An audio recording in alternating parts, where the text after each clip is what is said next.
Hello students, मैं हूं जयशंकर झा और आप देख रहे हैं करियर पॉइंट नवादा।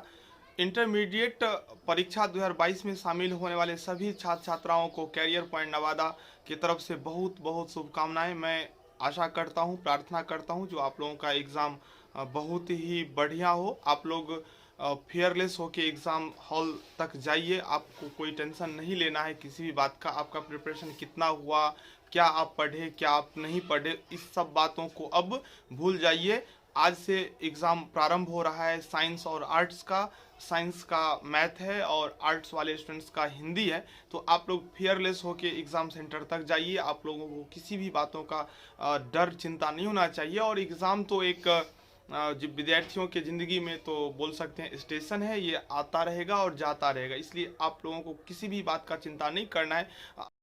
इस बात का चिंता बिल्कुल नहीं करना है जो क्या मैंने पढ़ा, क्या नहीं पढ़ा, ये पढ़ना चाहिए था, ये क्यों नहीं पढ़ा। तो इस सब बातों को अब छोड़ दीजिए। जो आपने पढ़ा वो बहुत है, जो नहीं पढ़ा उसके लिए कोई चिंता की बात नहीं, क्योंकि 50 ऑब्जेक्टिव आपको बनाना होता है और अगर प्रैक्टिकल है तो 35 ऑब्जेक्टिव बनाना होगा। तो आपको एक्स्ट्रा भी 35 क्वेश्चन या 50 क्वेश्चन मिलेगा। तो इस बात का चिंता नहीं कीजिए। आप जो नहीं पढ़ा उस चैप्टर से अगर क्वेश्चन आए तो उसको ड्रॉप कर दीजिए। आपके पास तो ऑप्शन बहुत ज़्यादा है। तो इसलिए इस बातों में अब नहीं पढ़िए।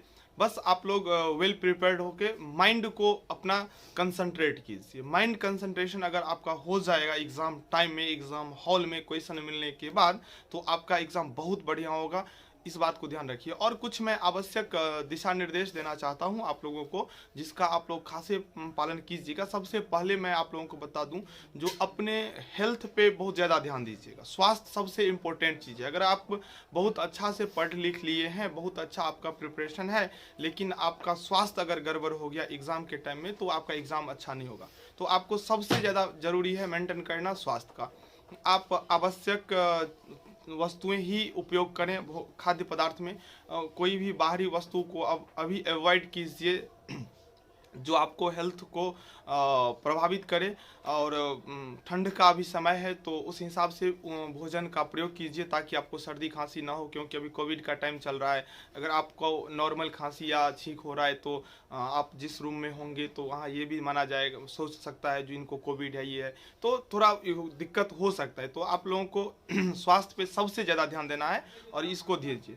उससे आगे अगर मैं बात करूं तो आप एग्ज़ाम में जाते समय एडमिट कार्ड और कलम, इन दो वस्तुओं को जरूर ध्यान से देखिएगा। जो एडमिट कार्ड मैंने लिया कि नहीं लिया और कलम लिया कि नहीं लिया। अगर कोई सिपाही लड़ने के लिए जाता है तो उनके साथ हथियार का होना जरूरी है, और पूरे हथियार का बंदोबस्त एक रात पहले ही कर लेता है, जो कल जो मैं युद्ध क्षेत्र में जाऊंगा तो मुझे क्या क्या जरूरत होगा।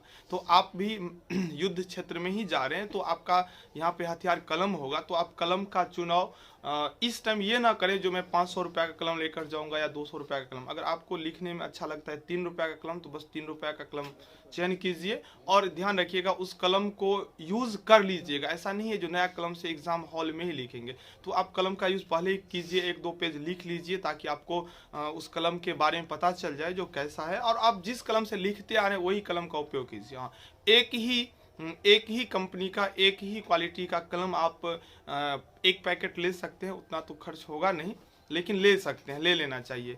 OMR शीट फिल करना होता है तो उसमें आप ब्लैक पेन का यूज़ करें OMR शीट भरने के लिए, और आंसर देने के लिए आप ब्लू या ब्लैक जो भी चाहें उसका उपयोग कर सकते हैं। आपको कुछ करना नहीं होगा क्योंकि आपका फोटो, आपका नाम, सब कुछ तो ऑलरेडी होगा ही। आप उसका मिलान कर लें जो आपका सारा डेटा आप ही का है कि नहीं। अगर नहीं है तो तुरंत जो वहाँ पे वीक्षक होंगे उन्हें सूचना दो जो ऐसा ऐसा दिक्कत है, तो फिर वो उसका सोल्यूशन करेंगे, ठीक है ना। लेकिन आपको बता देना जरूरी है, अटेंडेंस बनाना आप नहीं भूलिएगा। और एग्ज़ाम हॉल में कदाचार से मुक्त रहना है। ना तो आपको किसी को हेल्प करना है, ना आपको किसी से हेल्प लेना है। बस इस बात को समझिएगा और माइंड फ्रेश रखिएगा, माइंड फ्री रखिएगा। ये नहीं जो मैंने नहीं पढ़ा, ये नहीं पढ़ा, वो पढ़ा, सब पढ़े, आपको सब कुछ आता है ऐसा मान के जाइए। जो अच्छा प्रिपरेशन किए हैं वो भी, जो उतना नहीं कर पाए फिर भी कोई बात नहीं, कोविड का टाइम था, इधर उधर थोड़ा हो ही गया होगा, लेकिन चिंता नहीं करना है। आपको आंसर की मिल जाएगा मेरे चैनल से, ठीक है। तो आज तो कॉमर्स का एग्ज़ाम है नहीं, कॉमर्स का एग्ज़ाम 4 से शुरू होगा इंग्लिश का। आज साइंस और आर्ट्स वालों का है। तो मैं सभी स्टूडेंट्स को, चाहे वो कॉमर्स के हों, साइंस के हों, आर्ट्स को, सभी को बहुत बहुत शुभकामना देना चाहता हूँ। हमारी तरफ से आप लोगों के साथ प्रार्थना है जो आप लोगों का एग्जाम बहुत ही अच्छा हो, आप लोग जो पढ़ रहे होंगे वही क्वेश्चन आए और आप लोग 100 में 100 लिख के आइएगा। क्वेश्चन कोई मत छोड़िएगा, क्वेश्चन आपको कुछ नहीं छोड़ना है, एक एक क्वेश्चन का आपको आंसर देना है, चाहे आपको पता हो या नहीं पता हो, क्वेश्चन मत छोड़िएगा, उसके संदर्भ में लिख दीजिएगा, संदर्भ में लिख दीजिएगा, नंबर आपको मिलेगा। छोड़ने से अच्छा तो है कुछ लिख देना, ठीक है ना। तो इन सब बातों को ध्यान में रखिएगा। कलम का जो चूज है वो बहुत ही अच्छा ढंग से कीजिएगा और बहुत ही वेल प्रिपेयर्ड समझ के जाइए और कोई टेंशन नहीं लीजिएगा। टेंशन लेने से आता हुआ क्वेश्चन भी गलत कर लेंगे, ठीक है ना। ऑब्जेक्टिव में खासा ध्यान रखिएगा क्योंकि बहुत ज़्यादा ऑब्जेक्टिव होता है और बनाना होता है आपको आधा, तो आपको कौन बनाना है कौन नहीं बनाना है इसके लिए मैं एक उपाय बता देता हूँ, लेकिन आपको जो अच्छा लगे, आप जो पहले से माइंड सेट किए वही कीजिएगा।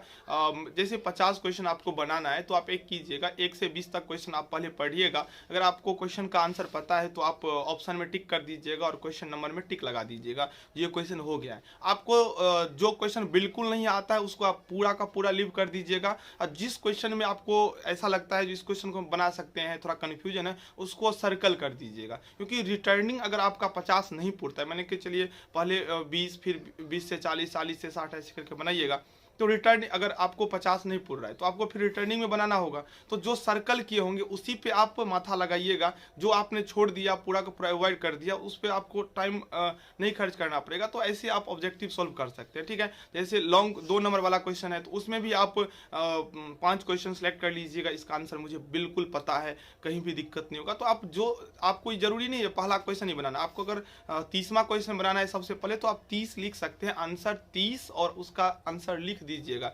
आप 25वां क्वेश्चन का उत्तर दे रहे हो और आपका पहला क्वेश्चन हो तो आप एक मत लिखिएगा। बहुत सारे स्टूडेंट ये भी गलती कर लेते हैं जिसके कारण उनका एग्जाम खराब हो जाता है। तो इस सब बात को ध्यान रखिए। आप जो क्वेश्चन बना रहे हैं, अगर 50वां क्वेश्चन बना रहे हैं तो आप 50 लिखिएगा, ऐसा नहीं है जो आप वहाँ पे आपका तीसरा क्वेश्चन है तो आप 3 लिखिएगा। आपका जो क्वेश्चन आप बना रहे हैं वो क्वेश्चन नंबर दीजिएगा, आप कौन सा नंबर बना रहे हैं ये कोई मायने नहीं रखता, ठीक है।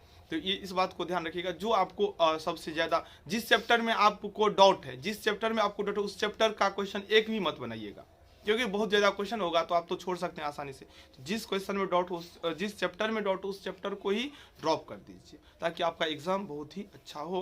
तो यही सब आवश्यक बातें हैं जिन्हें आपको ध्यान रखना है। एक बार फिर से मैं आप सबको बहुत बहुत शुभकामना देता हूँ, आप लोगों का एग्जाम बहुत अच्छा हो, अच्छा से एग्जाम दीजिए और आंसर की लेकर मैं आऊँगा आप लोगों के लिए, तो आप वहाँ से आंसर मिला सकते हैं। वैसे आंसर मिलाने की कोई ज़रूरत नहीं है, मिलाना नहीं चाहिए, क्योंकि अगर पूरा का पूरा सही हो जाता है तो माइंड फ्रेश होता है और थोड़ा अच्छा लगता है, लेकिन अगर गलत हो जाता है तो आगे की एग्ज़ाम की तरफ ना सोच के पिछले एग्ज़ाम की तरफ ही दिमाग रहता है। तो आप आंसर नहीं मिलाएं तो ज़्यादा बेहतर होगा। अगर आप मिलाएंगे तो आंसर हम अपलोड कर देंगे, आप एग्ज़ाम के बाद भी मिला सकते हैं और एग्ज़ाम से पहले भी मिला सकते हैं, तो जैसे आपको अच्छा लगे, ठीक है ना। क्योंकि होता है बहुत सारे आते हैं बुक से ढूंढने लगते हैं तो उसमें टाइम किल होता है। जैसे साइंस का लगातार एग्ज़ाम है, आज मैथमेटिक्स का है, कल शायद केमिस्ट्री का, तो आपको हम दे देते हैं रूटीन भी, आप अगर नहीं देखें या कोई दिक्कत है, रूटीन तो एडमिट कार्ड पे है ही तो फिर कोई दिक्कत ही नहीं। तो चलिए ठीक है, एक बार मैं फिर से आपको बहुत बहुत शुभकामना देता हूँ, अच्छा से एग्ज़ाम लिखिए।